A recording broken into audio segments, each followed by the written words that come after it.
another question I have, there's 22 counties, I believe, involved in this district. Okay. Spanning the whole southern half of the state. I mean, a very large area. How do you feel you can represent the best interests of each of those different communities when you have Fillmore County with a population of a little over around 21,000, and then you've got a population like Rochester, which by itself is 5 times that size, it's 100,000. And how do you balance representing the best interests of, you know, rural America and the big cities, and because there's different issues. For example, we have, you know, farm families are getting smaller, not as many children, and the farms are getting bigger, and there's just fewer farms, bigger and fewer, and not employing as many people. It's similar to what happened with the manufacturing industry. Is, you know, they said, well, we can do more with less. We can still manage with technology. We can have the same amount of output. It costs us more to buy a combine at $280,000, but we can manage 5,000 acres instead of a couple hundred. You know, the changes that are happening in rural America are very different than what's happening in the city in some regards.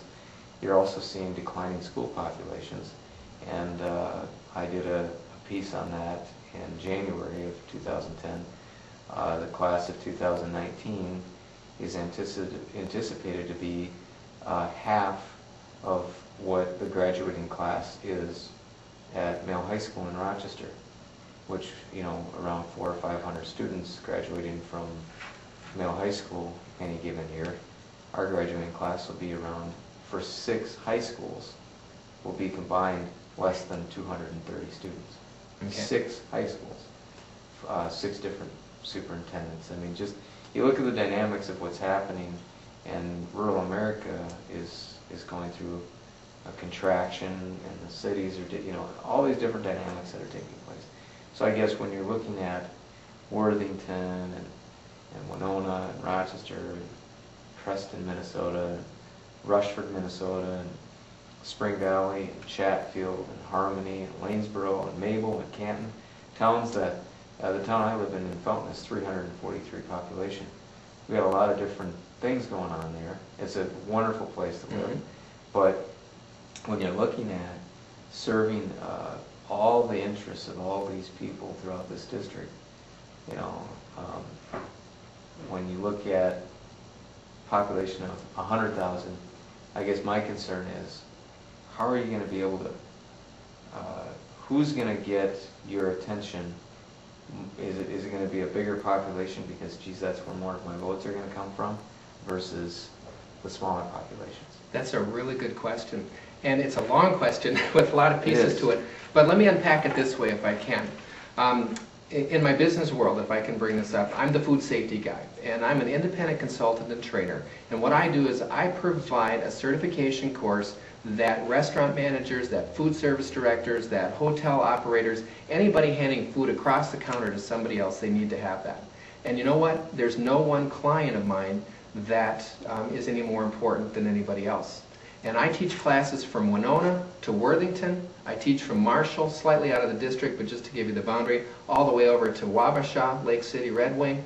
So I teach in 26 different places. I go to try to make it as easy as possible for people to get done what they need to get done. When it was time to put the effort forth to get on the ballot, I didn't have the party support from a major party where they were just waiting to fill a name in on the blank.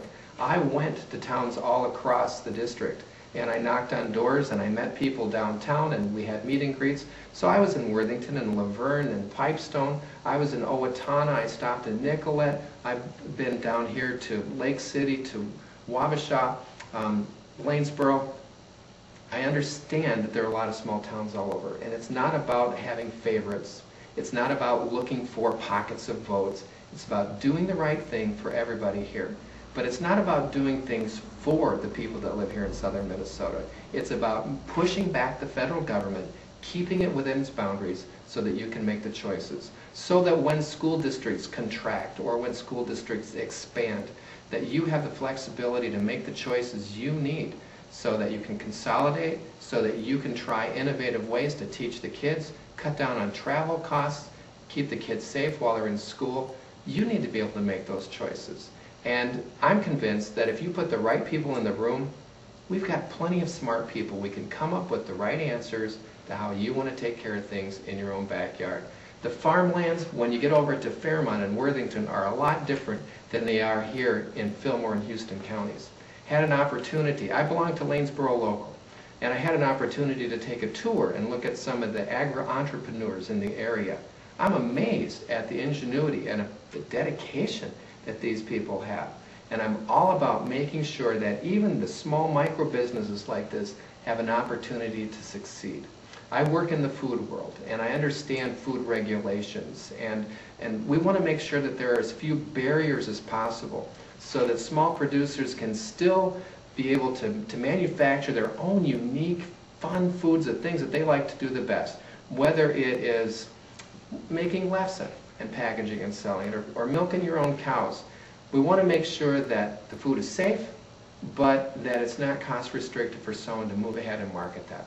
I was in Rochester on my way down here this morning, and there's a sign on the corner of one of the gas stations, and it said, Spring Grove Soda Pop, sold here.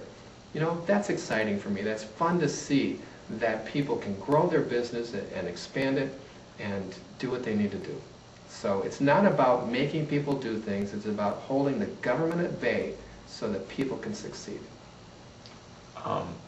What sort of, you know, for everybody who's going to see the video here, what sort of experience that do you have that you're going to bring to the table that would be different, and I might even go as far as saying better than our current representation and any of the other candidates? So you put yourself up against all these other candidates that you're all vying for this position. What makes you unique or the best choice in comparison? That's a good, interesting question. And what makes me unique is I'm the only one that's clearly asking as the first question, is this a federal matter? We're so used to, in party politics, imagining that everything, every topic should be the same answer up and down the party silo. Whether you're the mayor or whether you're the president of the United States, you need to have the same position on everything. And that means there's a big sucking sound so that there's money being pulled out so it can be sent back down to the local governments. Guess what? We need a congressman who's going to be saying, no, I'm sorry, I can't take federal dollars to fund this program. But guess what? I'm not going to suck dollars out of your district to send to some program in another part of the country. So we need someone who's going to separate out what's federal, what's not, stop taking your money to send to other parts of the country for programs that you have no part in, and also to stop asking for money to come here that the federal government shouldn't be providing for you. That's the first thing that I think is very unique. What else is interesting about my campaign? Being party-free, I don't have an attachment. I am not going to be answering to a Speaker of the House or a Senate leader or the President of the United States. That's not what it's about for me.